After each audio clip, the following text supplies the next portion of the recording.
di ba guys na ang lahat ng mga OFW excited lagi sa kanilang D-Off at ito talaga ang nagpapasaya sa aming mga OFW dito sa ibang bansa. Tara guys, samahan nyo kami.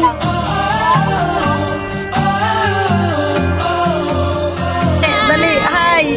Hi! Be! Hi, Papa! Shalom! Di makita! Ayan! Ang ganda ng background!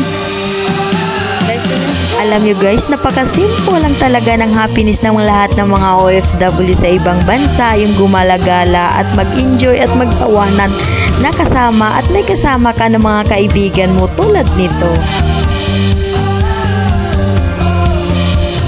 Dahil talagang in love kami sa bansang Israel. So ayan, nagpicture sa flag ng Israel. Sa totoo lang guys, I'm so blessed and we are so blessed dito lahat ng mga OFW sa Israel. Take note guys ha, kahit gira yan, naku, hindi paltos yung mga sahod namin. Even dati nga corona, still, lahat kami dito ay nagkakasahod pa rin. Ganun ka-blessed kaming mga OFW dito sa Israel. Kain na tayo. Nagsan tayo kakain? Dahil gutom na guys, so ayan, nagyayaan na at gusto nang kumain. See you in the next video guys. Bye!